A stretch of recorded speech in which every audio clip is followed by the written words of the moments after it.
I told you in part one that Orlando has more lakes per square mile than almost any other city in the country. You want to live on one like I do? Welcome to the Orlando Real Estate Lifestyle Podcast, where we explore the intersection of Orlando real estate and your best life. I'm Phil Kruse, here to help you make the most out of your journey in the City Beautiful. Today's topic is the second part in my series on how to buy a lake house in Orlando. For this episode, we'll focus on understanding various lake attributes to consider when selecting your home or land, and the pros and cons of building your lake home versus buying one already completed. But first, I'm a real estate agent, and one of my main lead sources are listeners like you. Hit me up via DM on social media at Phil Kruse, it's Kruse with a K. And if you or a friend are looking to sell or buy a home, give me a shout. Or just shoot me a text. My cell number is in the episode description of either Spotify, iTunes, or wherever you're listening to this at. I live on a lake near downtown Orlando. I'm a real estate agent and a property developer. I know a thing or two about how to buy a lake home and or how to buy a lakefront property to build a custom home on, like I did. How do you achieve this goal? First, understand that lakefront property is more expensive than non-lakefront. I know it sounds obvious. Even though Orlando has tons of lakes, there is still only so much waterfront property to go around. All things being equal, if you put the very same house on a piece of lakefront property, especially on a nice big chain of lakes like the Conway chain, the Winter Park chain, or the Butler chain, Isleworth, you can expect the price of the same home to be hundreds of thousands of dollars more, if not millions more. And as always, when buying a home that someone else has lived in, you have to live with what you get with that home, more or less. Especially if lakefront living is a priority for you, you may need to make some big concessions with the home that you choose, like not getting a pool right out of the gate or living with a quirky floor plan. One way to avoid paying such high prices is to buy a home in major need of renovations, or better yet, one that you can knock down and build on your own. Then you can build wherever you want, according to your budget, obviously. Of course, you can buy lakefront land without a home on it to demolish. But as of this recording, there are only 28 pieces of land listed for sale within a 5-mile radius of downtown Orlando. That includes the Conway and Winter Park chains, as well as parts of the Butler chain and hundreds of other lakes. We got a lot of lakes here in Orlando, people. So I suggest targeting old, dilapidated homes to knock down, renovate, or sort of do a hybrid. Keep the foundation of the home and some of the walls into a major addition. This could be a big time, money, and time saver.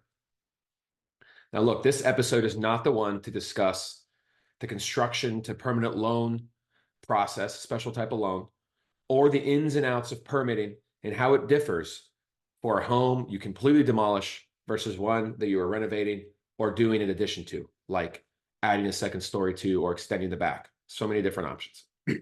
But of course, I am a real estate agent, so DM me or get my cell and hit me up with any questions you may have. I'm here to help you sell your current home and or buy a new one, even if it's not on a lake. Put my experience to work for you. Okay, so I will tell you some of the specifics about building on a lakefront property as they compare to building on a regular piece of land. There are two big ones I want to focus on. One, and this was a big surprise for me and my wife when we built our lakefront home. My wife is basically a semi-pro volleyball player, and promising a volleyball court to her was one of the main reasons I could convince her to agree to buy the lakefront land we eventually built on. I know, married life, right? The municipality, like here in Orange County, is going to require you to build a large berm or a hill with essentially a ditch running across the whole back line of your property. Yes, between your house and the lake. in the horizontal dimension parallel to the shorefront. This is an environmental requirement to capture rainwater as it cascades down your property and allow it time to percolate into the soil, thus not contaminating the lake with fertilizer and other pollutants. Sounds good, but nobody wants a long hill and a ditch in their backyard. Trust me, there are some creative solutions. So again, hit me up with a DM or text if you want to talk about those solutions. Similarly, clearing your lake shore of vegetation can be a big challenge, again, for environmental reasons. You do this typically to enhance your view and the usability of your shore. I have creative solutions and contacts for that as well. Second point I want to share is specifically about building new construction on a lake. But first, hook a brother up and subscribe to my podcast. And while you're there, leave a quick 5-star review. It takes just 10 seconds. And hit the little symbol of the square with the arrow pointing up and share my podcast with your best friend or your mom. Come on, hook me up. Now, many, if not most, of the homes on lakes in Greater Orlando are on septic systems, not sewer. If you knock down the existing home to build a new one, the municipality will make you redo the septic system, put a new septic system in, dig up the old one, put a new one in. No big deal, right? It's cost of construction. Well, in Orange County, you need at least 1 acre of land to be allowed to build a home with a septic system next to a lake. If it's 3/4 of an acre and you got to have a septic system, or you're in trouble. Luckily for you, you have me as a resource again. There are creative solutions you can entertain to work around this requirement. The biggest one being applying for a variance with the county and upgrading to a specialized aerobic septic system.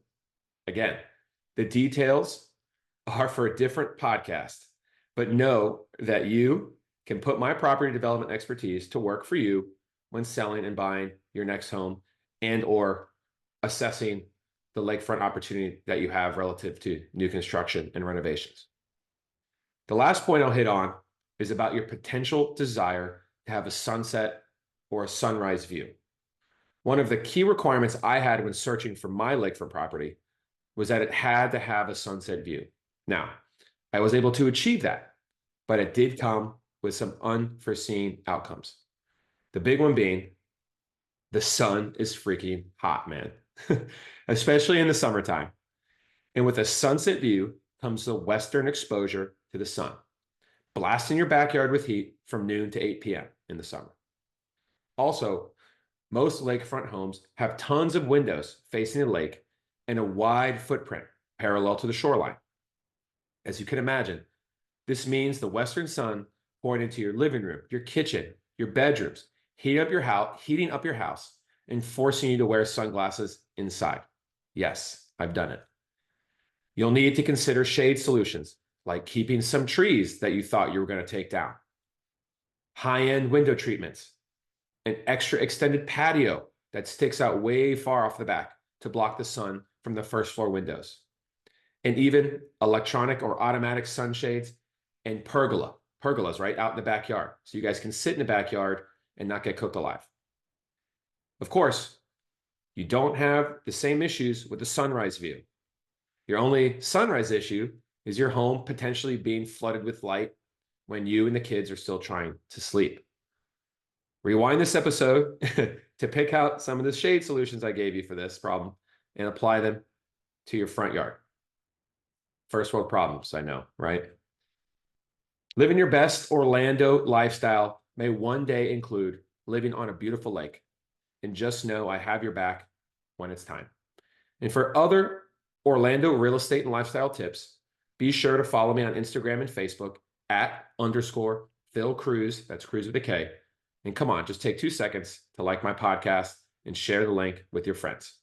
And always know your best life in Orlando is within reach. Keep embracing every moment. Cheers.